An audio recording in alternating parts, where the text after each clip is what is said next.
ஓம் பிரபன்ன பாரிஜாதாய தோத்ரவேத்ரைகபாணயே ஞானமுத்ராய கிருஷ்ணாய கீதாமிருததுஹே நமः.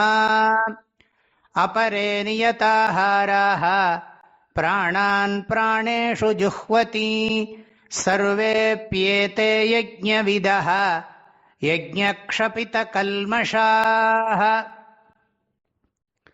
பகவான் ஸ்ரீகிருஷ்ணர் இந்த ஸ்லோகத்தில் ஆகார நியம யஜ்ஞத்தை உபதேசம் பண்றார்.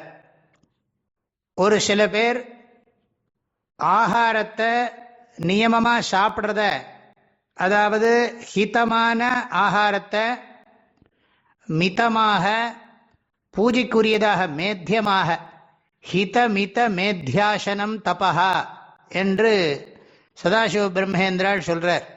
தபஸுக்கு லட்சணம் சொல்லும் பொழுது ஹித மித மேத்திய, ஹிதம்னா உடம்புக்கும் மனசுக்கும் நல்லதை செய்யறது, மிதம்னா அளவா சாப்பிட்றது. தௌபாகவ் பூரையேதன்னம் தோயே நைக்கம் பிரபூரையேத் மாருதஸ்ய பிரச்சாரார்த்தம் சதுர்த்தம் அவசேஷயேத் அப்படின்னு சாஸ்திரம். அரை வயிறு சாப்பிடணும், கால் வயிறு ஜலத்துக்காக விடணும், கால் வயிறு காற்று சஞ்சரிக்கிறதுக்காக விடணும் அப்படின்னு பொதுவாக ஆயுர்வேத சாஸ்திரங்கள் இந்த ஆகார நியமத்தை பற்றி சொல்லக்கூடிய சாஸ்திரங்கள்லாம் சொல்லுகிறது. ஆக மிதமாக சாப்பிடணும். மேத்தியம்னா எதா இருந்தாலும் பகவானுக்கு சமர்ப்பணம் பண்ணி அதை பூஜைக்கு உரியதாக இருக்கணும் அந்த ஆகாரம்.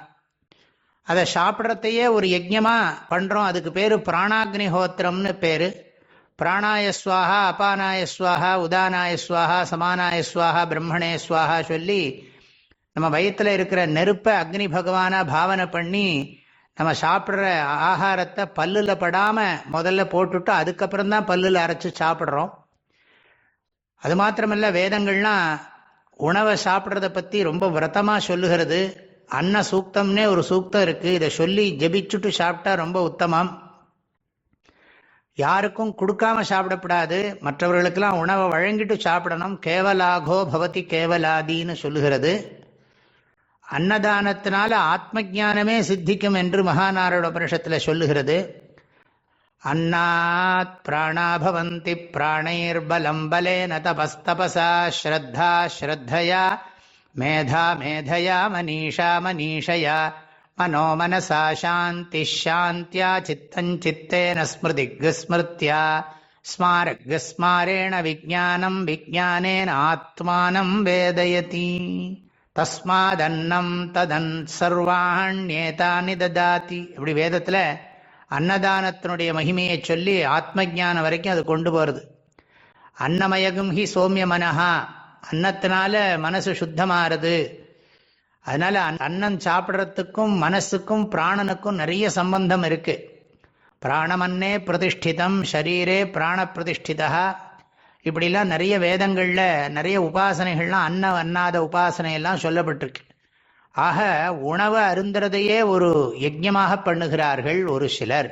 அதனால என்ன ஆகிறதுனா, பிராணான் பிராணேஷு ஜுஹ்வதி, அநியத பிராணான் நியத பிராணேஷு ஜுஹ்வதின்னு சங்கராச்சாரியர் வியாக்கியானம் பண்றார். அதாவது ஒழுங்கில்லாத உள்ளுக்குள்ள இருக்கிற மூச்சு காத்த ஒழுங்கான காற்று சஞ்சரிக்கும்படி பண்றது. ஆகாரத்தை நியமமா பண்ணினா உள்ளுக்குள்ள காற்றெல்லாம் ஒழுங்காக சஞ்சரிக்கும், மனசுக்கு அனுகூலமான ஒரு தன்மை ஏற்படும், சாந்தி ஏற்படும், ஏகாகிரதை ஏற்படும், தத்துவ ஞானங்கள்லாம் நன்னா புரிஞ்சுக்கலாம். இவ்வளவு விஷயங்கள் இதில் இருக்கு. ஆகவே ஆகார நியமத்தினால பிராணனை சரி பண்ணுகிறார்கள்னு அர்த்தம். உள்ளுக்குள்ள சஞ்சரிக்கிற காற்றை ஆகார நியமத்தின் மூலம் நாம் சரிப்படுத்தலாம்ங்கிற அர்த்தம் இதில் இருக்கு. இப்படி பலவிதமான யஜ்ஞங்கள், சர்வேப்பியேதே யஜ்ஞவிதா. இதுவரைக்கும் சொல்லியிருக்கோமே 12 யஜ்ஞங்கள். பிரம்மஜான யஜ்ஞம், தேவ யஜ்ஞம், இந்திரிய சம்யம யஜ்ஞம், விஷய கிரகண யஜ்ஞம், ஆத்ம சம்யம யஜ்ஞம், திரவிய யஜ்ஞம், தபோ யஜ்ஞம், யோக யஜ்ஞம், சுவாத்தியாய யஜ்ஞம், ஞான யஜ்ஞம், பிராணாயாம யஜ்ஞம், ஆகார நியம யஜ்ஞம். இந்த யஜ்ஞத்தை எல்லாம் யாரு அறிஞ்சு கடைப்பிடிக்கிறார்களோ அவர்கள் யஜ்ஞ க்ஷபித கல்மஷாக, யஜ்ஞத்தினால அவர்கள் எல்லா விதமான பாபங்களையும் போக்கி விடுகிறார்கள். அவர்களுக்கு உடல் தூய்மை, உள்ள தூய்மை, எல்லா விதமான கோஷங்களும் சுத்தமாக இருக்கு. தத்துவஜானத்தினால பிரம்மஜான நிஷ்டை அடையறதுக்கான எல்லா விதமான தூய்மையும் அவர்களுக்கு அனுகிரகமும் கிடைக்கிறது என்பது அர்த்தம். அபரே நியதாஹாராஹ பிராணான் பிராணேஷு ஜுஹ்வதி சர்வேப்யேதே யஜ்ஞவிதஹ யஜ்ஞக்ஷபித கல்மஷாஹ. எல்லோருக்கும் பரிபூர்ணமான ஆசீர்வாதங்கள், மனமார்ந்த நல்வாழ்த்துக்கள். ஹரிவோம். ஓ